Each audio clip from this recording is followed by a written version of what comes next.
지난 주일에는 마태복음 25장 말씀에 달란트에 대한 오해라는 제목으로 말씀을 나누면서 우리의 인생에 주님께서 마지막 주간이 온 것과 같이 주님이 결국은 또 다시 오셔서 우리의 모든 맡겨주셨던 것들을 결산하실 날이 올 텐데 그때까지 땅에 묻어두지 말고 가지고 있는 것 가지고 열심히 주님 잘 섬기자, 이런 권면의 말씀을 드렸습니다. 오늘 이제 새해 첫 주에 맞는 말씀으로서 우리가 여러분들이 지금까지 살아온 여러 가지 방식들이 있을 거예요. 성공적으로 살아왔던 부분도 있고, 어떤 부분은 정말 나는 왜 이렇게 매해 첫 주에는 대단한 결심을 가지고 시작을 하는데 왜 결산할 주간쯤 되면은 내 작년하고 다를 바가 없이 살았네, 아니 재작년보다 못하네, 이런 결산을 하는 경우가 많이 있는데, 그럴 때 어떻게 생각해야 될까? 그저 지금까지 살아왔던 방식 그대로 어떤 변화도 없이 그대로 또 반복할 것이 아니라, 그렇게 그냥 무한반복으로 도돌이표 살다가 그저 80, 90 돼서 세상 떠날 것이 아니라 어떻게 하면은 이제 인생에 변화를 줄 수 있을까? 그럼 무엇을 기준으로 변화를 줄 것인가? 이것을 한번 생각해 보고자 하는 것입니다. 예수님의 오늘 누가복음 5장은 사역 초기예요. 누가복음은 4장에서 예수님이 광야에서 시험을 받으시고 그리고서 이제 공생의 사역을 시작하시는 단계입니다. 그렇기 때문에 오늘 본문은 예수님이 일기 제자들을 불러 모으시는 장면이기도 합니다. 아버지를 도와 목수로서의 삶을 살다가 약 한 100리 정도 되는 가버나움 갈릴리 해변으로 오셔서 그곳에서 삶의 처소를 두고 공생의 사역을 시작하셨어요. 나사렛에서 시작한 게 아니라, 예수님도 그렇고 바울도 그렇고 그 사역의 기본적인 원리는 사람들이 많은 곳으로 간다, 이런 원리를 가지고 있어요. 도시 선교다, 이렇게 말할 수 있죠. 뭐 나중에야 뭐 더 큰 도시 예루살렘에 가셔서 말씀을 증거하기도 하셨지만, 예수님께서 그 이사야 선지자의 예언과 같이 스불론 지역, 납달리 지역, 옛날서부터 이방에게 짓밟히던 지역, 이런 곳에서 먼저 사역을 시작하셨는데 그 사역의 중심지가 갈릴리 주변이었습니다. 오늘 말씀의 1절에서 게네사렛 호숫가라고 말하는데, 갈릴리 호수는 금강산처럼 이름이 여러 가지가 있어요. 그렇기 때문에 어떤 부분을 부르는 이름이 다르기도 하고 또 어떤 관점에서 부르느냐에 따라서 그 호수의 시적인 이름, 특징적인 이름들이 있습니다. 그곳에서 예수님께서 이주해서 정착해서 말씀을 전하시는데, 이곳에 예수님 주변에 모여든 사람들의 마음 상태를 보니까 이 영적인 갈급함을 느끼고 있었던 것이 분명합니다. 42절에 4장 42절 앞으로 가서 보면은 4장 42절에 이들이 어떻게 갈급하였나 보니까, 날이 밝음에 새벽부터 예수님 따라다녔어요. 예수께서 나오사 집에서 나오셔서 한적한 곳에 가셨는데 한적한 곳까지 따라갔어요. 무리가 찾다가 만나서 자기들에게서 떠나지 못하게 만류한다. 예수님을 붙들려고 하는 이유는 좋아서 붙들려고 그러는 거예요. 이 사람들은 예수님을 잡아서 종교 지도자들에게 넘기려고 그러는 게 아니고, 예수님이 좋아서 그 말씀을 더 듣고 싶어서 예수님 따라다니고, 새벽부터 따라다니고 한적한 곳으로 가셨는데 그곳까지 따라다니고 있습니다. 43절에 예수께서 이르시되 내가 다른 동네들에서도 하나님의 나라의 복음을 전하여야 하리니 나는 이 일을 위하여 보내심을 받았다, 이렇게 말씀하십니다. 그리고 나서 갈릴리의 여러 회당에서 전도하시고 5장으로 넘어와서 이들이 또 어떻게 갈급하냐면은 무리가 몰려왔습니다. 아직 오전 시간인 것이 분명해요. 이제 해가 떴을 시간이 분명합니다. 하나님의 말씀을 들을새, 이들의 목적은 하나님의 말씀을 듣는 것이었어요. 예수님을 만나서 예수님에게로부터 어떤 물질적인 이득을 보려고 하는 것이 아니고, 예수님에게 기대하는 것은 하나님의 말씀을 들으려고 했던 것이다. 그래서 예수님이 호숫가에 두 배가 있는데 어부들은 배에서 나와서 그물을 싣고 있고, 예수께서 한 배에 오르셔서 그 배를 강단 삼아서 호반에 모여있는 둥그렇게 모여있는 사람들을 향하여 이제 해풍이 바다에서 육지로 불어가는 그 자연스러운 그 강당, 그 음향이 잘 전달되는 그 자연 효과를 이용해서 예수님께서는 수많은 사람들에게 말씀을 가르쳐 주셨습니다. 이게 지금 영적인 갈급함의 장면이에요. 우리도 영적인 갈급함이 있어야 합니다. 심지어 예수님을 만나고서도 예수님을 통해서 물질적 만족을 얻으려고 하는 사람들이 있다면 그 사람들은 참 잘못된 생각을 가지고 있는 거죠. 매사 모든 것이 다 사람도 그렇고 물건도 그렇고 용도가 있죠. 송곳을 가지고 못을 박으려고 그러면 안 되죠. 송곳은 망치가 아닙니다. 망치는 송곳이 아니고요. 예수님은 우리에게 물론 갈급한 사람들에게 그 갈급함의 다양한 면들을 충족시켜 주기도 하셨지만 우리가 예수님을 통해서 결국 받고 싶은 것이 있다 그러면 하나님의 말씀을 받고 싶어 해야 돼요. 예수님은 우리에게 하나님의 말씀을 가르쳐 주시는 분이에요. 그리고 하나님의 사랑의 실천을 보여주시는 분입니다. 그래서 그들이 목적이 참 좋죠. 하나님의 말씀을 들으려고 모였다고 하는 사실. 그 예수님은 그들의 영적인 갈급함을 풍족하게 채워주셨어요. 그런데 여기에 대조되는 사람들이 있습니다.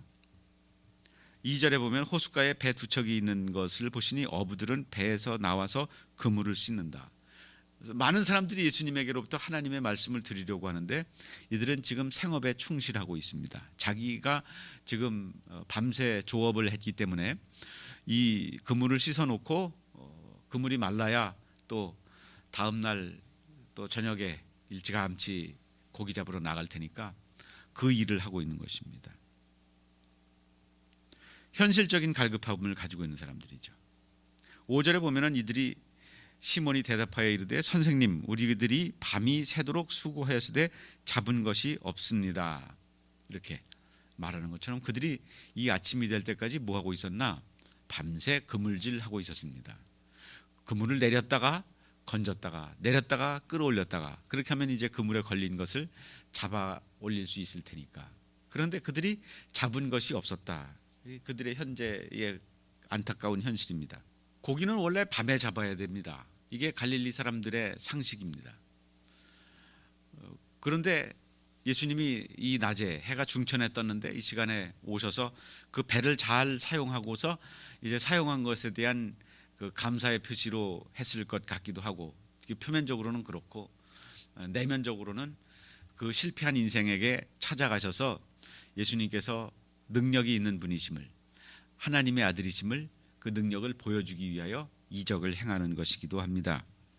그래서 3절에 보면은 그 배는 시몬의 배라 육지에서 조금 떼기를 청하시고 앉으사 배에서 무리를 가르치시더니 말씀을 마치시고 시몬에게 이르시되 깊은 데로 가서 그물을 내려 고기를 잡으라 이렇게 말씀하십니다.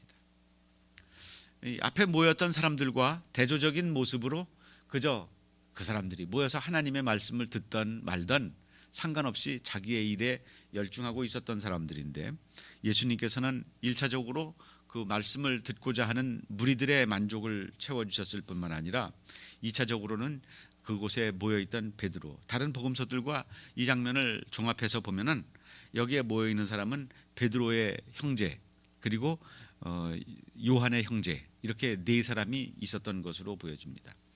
베드로의 형제는 안드레고요. 요한의 형제는 야고보입니다. 세베대의 아들들이라고 말을 하죠. 이 사람들이 어부들이었는데 이들을 예수님께서 만나 주셔요. 그래서 예수님을 만난 후에 이들의 삶에 근본적인 목적의 변화가 일어납니다. 이들이 지금 밤새 고기를 잡고 그리고 앞으로도 계속 고기를 잡을 사람들인데 예수님께서는 10절에 보면은 무서워하지 말라. 이제 후로는 네가 사람을 취하리라 하시니 그들이 배들을 육지에 대고 모든 것을 버려두고 예수를 따랐다. 이렇게 제자의 삶을 살기 시작했다고 하는 것을 우리가 볼 수 있습니다. 예수님을 만난 사람들이죠. 무리들은 하나님의 말씀을 들으려고 모였었고 제자들은 피동적으로 예수님이 찾아오셔서 예수님이 그들의 인생에 변화를 일으켜 주셨어요. 그런데 예수님을 만난 후에도 갈급함이 없으면은 변화가 일어나지 않습니다. 예수님을 만났으면은 예수님을 통해서 얻을 수 있는 것을 얻어야 하고, 예수님을 통해서 내가 더 얻을 수 있다고 하는 것, 예수님을 통해서 내가 더 행복해질 수 있다고 하는 것을 알고, 알면 알수록 예수님을 더 원하는 거죠. 우리가 불렀던 찬양 같이 더 원합니다. 더 원합니다. 연애를 하다 보면 그렇죠. 더 원하죠. 내가 당신을 더 알고 싶습니다. 내가 당신과 더 많은 시간을 보내고 싶습니다. 오죽 좋으면 결혼을 하겠어요. 이제 결혼해서 제약되는 것이 얼마나 많아요. 서로 이제 혼자 자다가 같이 자면은 부대끼고 불편한 것도 있지만, 그래도 함께 하기를 원하는 것은 더 알고 싶어서, 더 알면 알수록 더 행복해지니까.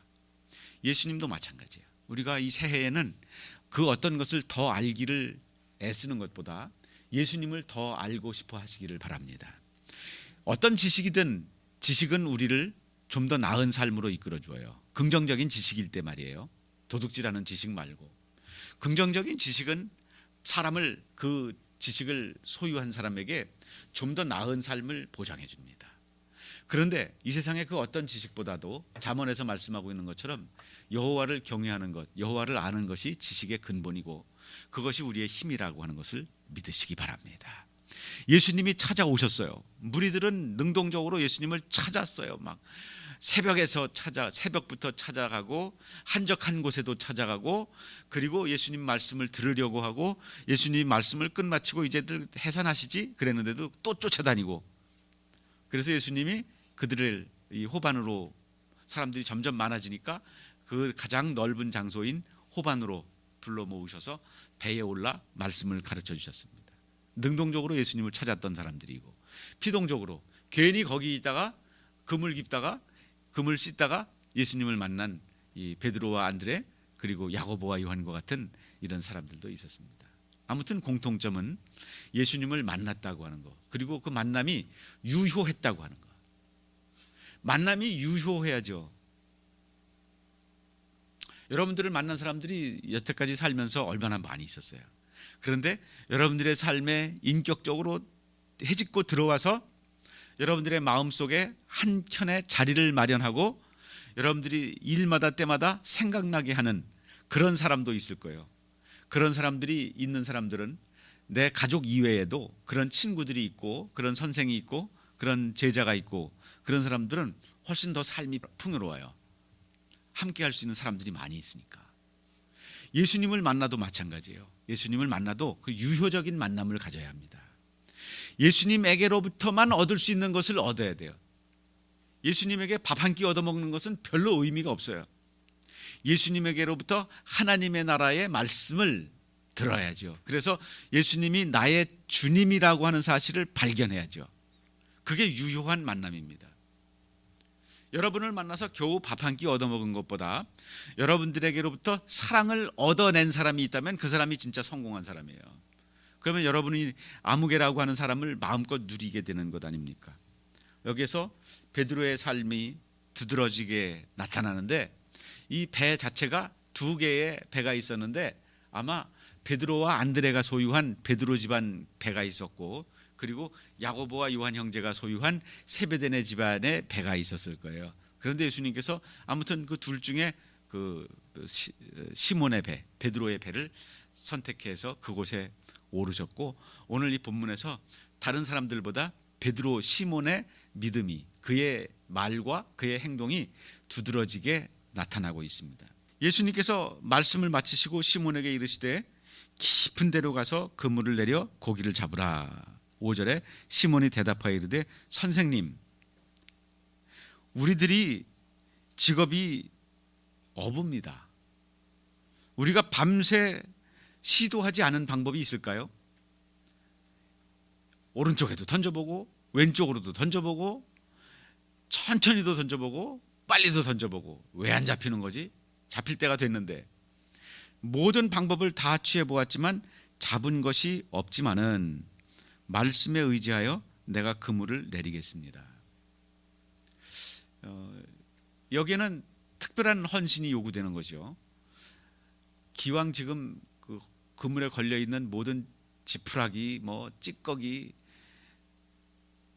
그런 것들을 다 제거해 놓고 지금 이제 들어가서 쉬려고 하는 시간인데, 낮에 가서 좀 자고 저녁 되면 또 다시 물고기 잡으러 가야 되는데, 깨끗이 씻어 놓은 그물을 또 다시 던지라고 그러면은 밤에도 안 잡힌 고기가 이 백주대낮에 잡히겠습니까? 라고 말하고 싶지만, 없지만은, 잡은 것이 없지만은 말씀에 의지하여 내가 그물을 내리겠습니다.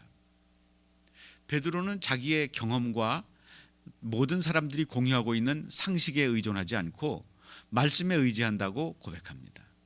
오늘 우리의 삶에도 주님께서는 똑같은 요구를 하셔요. 상식으로 판단할 때에 말이 안 되는 것을 요구하셔요. 내가 볼 때 반드시 손해볼 방법을 예수님께서 우리에게 말씀하셔요. 그러면 내가 손해보겠는데요, 그렇지만 말씀에 의지하여 그물을 내립니다 라고 고백할 수 있다면, 이 사람은 이전의 방법을 똑같이 오늘 저녁에 또 와서 시도해봐야지, 이런 마음은 지금 당연히 가지고 있지만, 예수님을 만난 후에는, 예수님이 찾아오신 목적은 이전의 방법을 가지고는 안 된다고 하는 것을 보여주려고 오셨기 때문에, 이날 거역하고 그날 저녁에 다시 가서 고기를 잡으려고 했으면은 하루 고생으로 끝날 수 있는 것이 이틀 고생으로 끝나고, 이틀 고생으로 끝날 것이 일주일 평생 고생으로 끝날 수도 있는 것입니다. 그러니까 예수님을 만난 후에는 우리의 삶의 방식이 달라져야 돼요. 무엇으로 달라져야 되느냐? 상식과 경험을 내려놓고 말씀에 의지하여, 오늘 말씀의 제목과 같이 그것이 우리의 상식이 되어야 돼요. 요즘 이제 코로나 시대를 통해서 사람들이 뉴 노멀이라는 말을 사용하는 것처럼, 옛날에는 이게 노멀이 아니었어요. 지금은 이제 이게 노멀이야. 이게 다 마치 맹견처럼 이걸 다 하고 다녀야 돼. 우리가 맹견인가? 이걸 다 하고 다녀야 돼. 이게 뉴 노멀이야. 이제는 이게 상식이라고. 이게 백신보다 낫다고. 예수님을 만난 후에는 나의 경험과 사람들이 공유하고 있는 상식이 노멀이 아니고 예수님의 말씀이 노멀이야. 그렇게 믿으십니까? 이제 새해까지 이제 다가와서, 새해가 와서 이제 우리는 이전까지 2020년까지 살아왔던, 나름대로 40년, 50년, 60년, 80년, 90년 살아왔는데, 지금까지 살아왔던 그 방식에서 내가 좀 더 만족했으면 좋겠다, 내가 만족하지 못하고 있는 영역이 있다, 특별히 영적인 영역에서 그렇다, 그러면은 바뀌어야 합니다. 이제 새해에는 새로운 방법으로 살아보자, 그런 결단을 여러분들에게 촉구하는 것입니다. 이제 우리의 판단의 기준은 그저 썩어 문드러진 상식, 그저 그 별것도 아닌 경험, 그걸 가지고 판단하는 것이 아니라 말씀에 의지하여, 예수님은 뭐라고 하시나 그 말씀이 우리의 판단의 기준이 될 수 있다면 2021년은 이전에 경험하지 못했던 풍성한 해가 될 줄로 믿으시기 바랍니다. 시몬의 대답이 그것이었죠. 6절의 결과가 무엇이었습니까? 그들이 그 그물이 찢어지도록 고기가 많이 잡혔습니다. 요한복음 21장에서는 그 잡은 것을 세 보니까 150 몇 마리야? 153마리라고 그렇게 말하잖아요. 153마리라고 하는 것은 그저 디테일을 말하려고 했던 거지, 거기에 뭐 153이라고 하는 것이 뭐 이렇게 흔들어보고 저렇게 섞어보고 막 뭐하고 뭐를 곱해보고 뭘 나눠보고 그랬더니 이것이 무슨 뜻이다, 이것을 수비학이라고 그러는데, 그것의 의미를 찾으려고 하는 것은 사실 얻을 수 있는 게 별로 없고요. 그저 요한은 그 현장에 있었던 사람으로서 내가 그거 다 세본 사람이야 라고 하는 것을 강조하려고 하는 거예요. 그 153이라는 숫자. 오늘날에는 그 어로 작업의 기술이 발달해서 이제 큰 고기들이 다 잡히고, 옛날하고 지금하고 비교해 보면은 언제 더 고기가 컸을까? 2000년 전의 갈릴리, 오늘날의 갈릴리, 어종의 변화도 분명히 있을 수 있겠지만, 뭐 153이라는 숫자를 갈릴리 호수에 있는 153가지 종류의 어종이 다 잡혔다, 이렇게 말하는 사람들도 있습니다만은, 옛날 고기가 더 컸을 것 같지 않아요? 옛날에는 그저 그 삼배로 만든 그 그물로 잡았으니 민첩하게 작업하기도 어렵고, 그물 자체의 무게도 어마어마해서 그 끌어올리는 방식도 다르고, 오늘은 모타로 끌어올리면 그냥 쌍끌이어 선으로 바닥까지 훑어서 잡을 수도 있지만, 옛날에는 정말 큰 것만 겨우 잡혔을 것 같지 않아요? 그러니까 옛날에는 153마리만 잡아도 그물이 그냥 장정들이 두 배로 양쪽에서 쌍끌이로 해서 겨우 끌어올릴 만큼, 그렇게 153마리만 해도 그 개체의 무게가 컸지 않겠냐 이거죠. 아무튼 주님께서는 제자들에게, 이 사람들에게 만선의 기쁨을 주셨어요. 옳다구나, 됐다. 이제 물고기 잡으려면은 예수님 물고기 몇 시에 잡으러 갈까요? 오늘은 몇 시가 좋아요? 겨우 예수님을 통해서 그 물고기 잡는 기술이나 전수 받으려고 했다면은 어리석은 거죠. 여기서 영적인 의미가 있어요. 예수님이 우리와 함께 하시는 그 터치마다, 그 자국마다, 접촉마다 영적인 의미가 있어요. 예수님이 5,000명을 먹여주셨어도 거기에는 영적인 의미가 있어요. 그래서 요한복음 6장 35절에 나는 생명의 떡이다. 예수님이 그것이잖아요. 이 떡이 진짜 떡이 아니고 진짜 떡은 나다. 이거 먹는 사람은 다시 배고파지지만 나를 먹는 사람은 다시 배고파지지 않는다. 이걸 말씀해 주려고 하셨던 거예요. 예수님이 여러분들의 병도 고쳐주실 수 있고, 좋은 성적을 얻게도 해주실 수 있고, 좋은 일을 만날 수 있게도 해줄 수 있어. 그러니까 예수님 옳았구나, 예수님 물고기 잡으러 갈 건데요, 오늘은 몇 시에 갈까요? 이것 정도를 생각할 것이 아니라 예수님에게로부터 얻어내야 할 진정한 것은 예수님에게로부터 생명을 얻어내야 되고 하나님의 나라의 복음을 얻어내야 되는 것이지요. 그래서 베드로의 반응이 참 좋은 반응이다 하는 거예요. 8절에 이 모든 작업이 끝났어요. 그 모든 고기를 두 배에 나누어 실었어요. 그때 베드로가 이를 보고 예수의 무릎 앞에 엎드려 이르되 주여 나를 떠나소서 나는 죄인입니다. 베드로가 무슨 죄를 많이 지었을까? 그 와중에도 자기 배에 더 많이 실었다는 얘기인가 지금? 요한의 배에는 조금 실고 자기네 배에는 좋은 거 골라서 실었으니까 내 죄를 고백한다고 말하는 걸까? 이게 지금 그 회화로 보면은 대사가 지금 맞지 않지 않아요? 이쯤 되면은 베드로가 뭐라고 반응을 해야 오를까? 주님 정말 감사합니다. 오늘 그냥 공치는 날이었었는데 가족들 볼 면목도 없었는데 이렇게 많은 고기를 잡게 해주셨다니 정말 너무나 감사합니다. 내일도 꼭 부탁드립니다. 뭐 이렇게 말을 한다든지 그러면 대사가 자연스럽게 흐를 텐데 여기서 다짜고짜 무릎 앞에 엎드려서 떠나달라는 거예요. 예수님 보고 떠나달라고. 예수님이 왜 그렇게 싫었을까? 베드로는 예수님과 함께 있는 것이 뭐가 그렇게 불편했을까? 그래서 떠나달라고 이 첫 마디를 예수님께 말을 했을까? 예수님은 베드로에게 엄청난 빛을 비추어 주셨어요. 자기 자신의 존재의 빛을 비추어 주셨어요. 예수님이 함께 계신 것을 통해서 베드로의 인생의 그 짧은 접촉을 통해서 일어난 그 변화에 엄청난 빛을 비춰 주셨어요. 앞에 4장 38절에 무슨 사건이 있었나? 베드로가 예수님을 지금 초면이 아니에요. 4장 38절에 보면 베드로가 예수님을 무슨 일로 만났나 한번 보세요. 무슨 일로 만났어요? 장모가 열병으로 죽게 생겼는데 예수님이 오셔서 그 장모를 고쳐주셨어요. 베드로는 예수님 초면이 아니라고요 지금.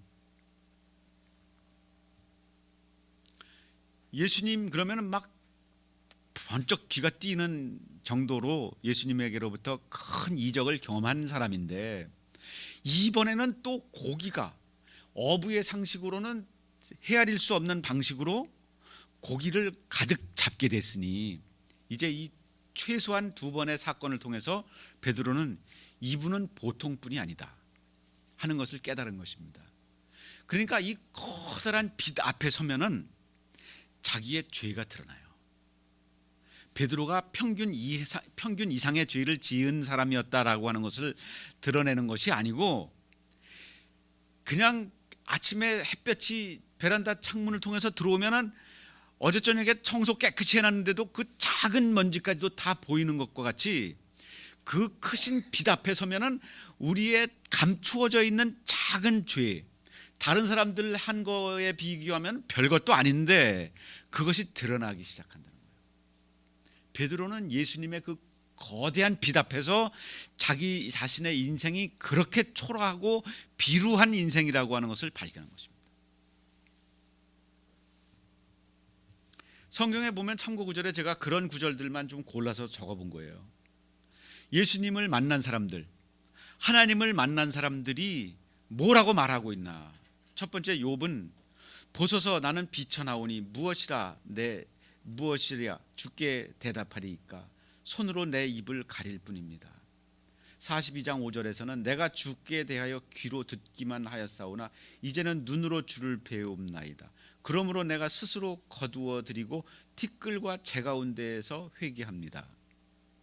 욥은 지금 42장 5기까지 그 친구들과 계속해서 다투는 게 난 잘못 없다는 거거든요.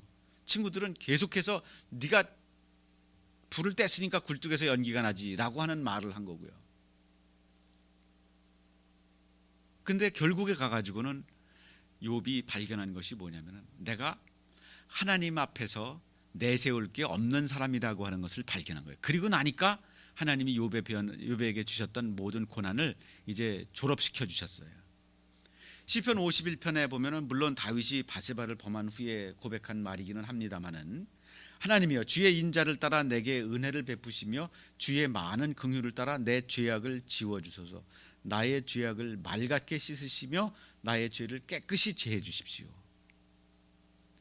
그전에는 그저 왕이니까 그런 죄를 짓고서도 완전 범죄에 가까웠기 때문에 요압 장군이 와서 떠들고 돌아다니지 않으면은 아무도 모르는 정도였기 때문에 요압하고 자기만 아는 죄인데 그거에 대해서 누구도 뭐라고 말할 수 없는 그런 상황이었는데 나단 선지자가 와서 죄를 촉구해 나타내 주니까 하나님 앞에 고백하는 거예요. 나의 죄악을 맑게 씻어 주십시오. 나의 죄를 깨끗이 씻어 주십시오. 그렇게 회개하는 거예요. 그 시대에 다른 나라 왕들은 어땠을 텐데 어디 나라 왕은 나보다 더한 짓을 했다는데요. 심지어 헤롯은 자기 동생의 아내를 빼앗았는데요. 2000년 후에 1000년 후에 왕인데 뭐 그 정도 못하겠어요. 그렇지만 다윗은 하나님 앞에 철저히 엎드리고 있어요. 이사야 6장 5절에 보면은 이사야가 뭔 큰 죄를 지었겠어요. 이사야가 입술이 부정하다 그랬는데 그가 무슨 방정 맞은 말을 하고 돌아다녔겠어요. 이사야서 66장에 이르기까지 백성들이 하나님께로 돌아오라고 회개를 촉구하는 선지자의 삶을 살았는데 그가 무슨 말을 실수한 게 그렇게 많이 있겠어요. 그런데도 불구하고 성전에서 제사를 드리다가 하나님의 천사를 만나고 나서는 내가 망하게 되었다. 내가 입술이 부정한 사람이면서 하나님을 배웠다. 나는 이제 죽었다. 이런 말을 하고 있는 것입니다. 로마서 7장에 보면은 다 바울이 고백하죠. 내가 원하는 바 선은 행하지 아니하고 도리어 원하지 아니하는 바 악을 행하노다. 오호라 나를 이 사망에서 구해낼 자가 있으랴.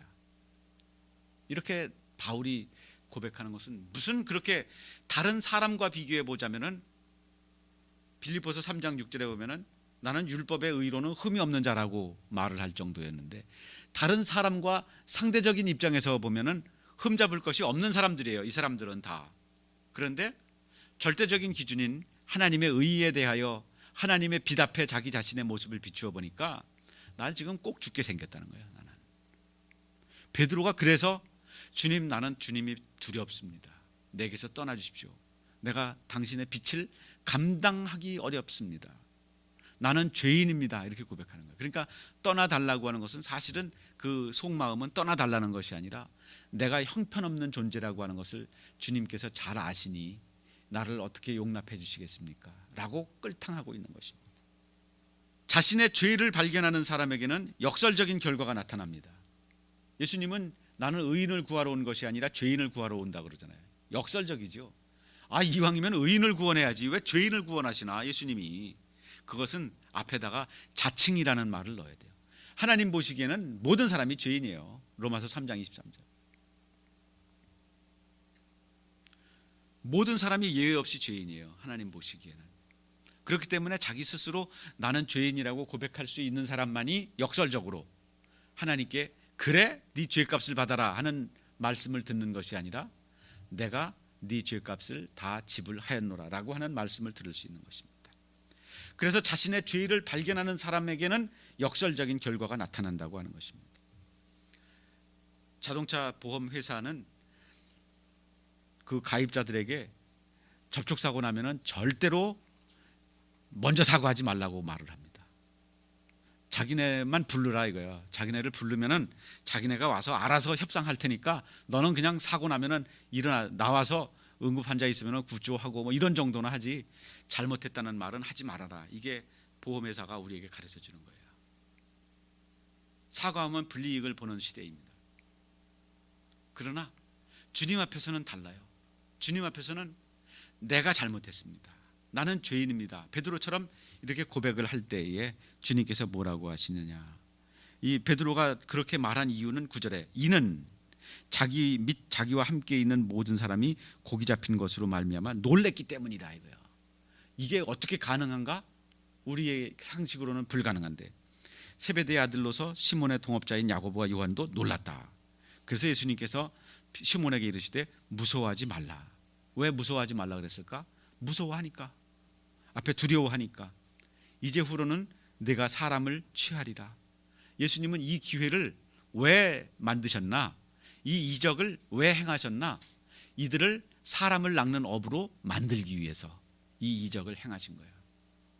마치 5천 명을 먹이신 후에 내가 생명의 떡이라고 말씀하신 것처럼 이런 물고기 가지고 만족하지 말고 사람을 낚는 어부가 되라. 그들이 배들을 육지에 대고 모든 것을 버려두고 예수를 따르니라. 이 대목에서 우리는 이제 어떤 생각을 하느냐면은 우리 목사님을 하나님이 이렇게 부르셨구나. 목회자들은 이렇게 부르시는 거구나. 그러면서 이 말씀에서 자기는 한 발짝 옆으로 이렇게 빠져버려요. 목회자를 부르는 말씀이라고 생각해요. 성경에선 목회자를 부르는 말씀과 평신도를 부르는 말씀이 차이가 없어요. 우리는 다 왕같은 제사장이라고 베드로전서 2장 9절에 기록되어 있잖아요. 이제 결론적으로 말씀드립니다. 본업을 버리고 사람을 낚는 어부가 되십시오. 그러면 지금 일하던 모든 직장을 그만두라는 게 아니라 그 일을 부업으로 삼으시고요. 그 일을 하는 이유는, 그 직장에 다니는 이유는 거기서 어떻게 하면 하나라도 건져낼 수 있을까, 그런 생각으로 본업을 부업 삼고 부업을 본업 삼으시는 2021년 한 해 되시기를 축원합니다. 상식과 경험을 따르지 말고 주님의 말씀을 따라서 살아봐야 되겠다. 왜? 지금까지는 아직 내가 한 해를 결산할 때 그저 한 70%도 만족하지 못한 그런 삶을 살았다면, 이제 나머지 부분까지 만족한 삶을 살 수 있는 길이 있다면 이제 말씀에 의지하여 밤새도록 수고했던 상식과 그리고 경험이 나의 판단 기준이 아니라 예수님은 무엇을 원하시나, 예수님은 나에게 뭐라고 하시나, 그 말씀에 의지하여 따라간다면 이전에 경험하지 못했던 만선의 기쁨을 누릴 수 있게 될 줄로 믿습니다. 여러분들의 지금까지 했던 모든 직업을 본업으로 삼아 이제 그 일에 전력 투구하느라 신앙생활도 열심히 못했고 기도도 열심히 못했고 말씀도 많이 못 읽었지만 내가 그래도 새해에도 여전히 이 본업에 더 열심을 해야 되겠다. 그러면은 또 허탕이야. 2021년도 이제 52주 후다닥 지나가고 나서 결산할 때 난 뭐 한 건가, 이런 결론을 얻게 될 수밖에 없어요.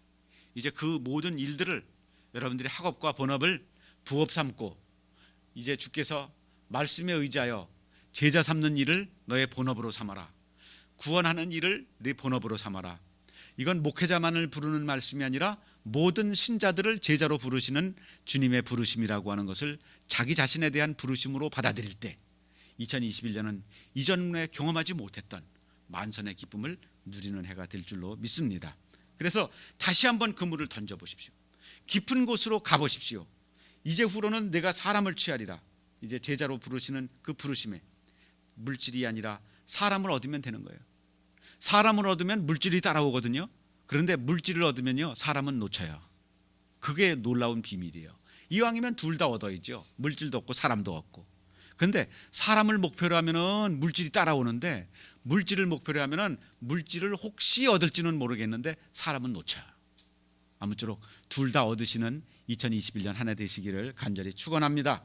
기도하겠습니다. 하나님 아버지, 이제 본업을 내려놓고 본업을 부업 삼고 부업을 본업으로 삼아 이제 사람 낚는 어부가 되기로 작정하오니 말씀에 의지하여 그물을 던지는 우리 성도들 주님께서 붙들어 주셔서 은혜로 충만케 하여 주시옵소서. 감사드리며 예수님의 이름으로 기도드립니다.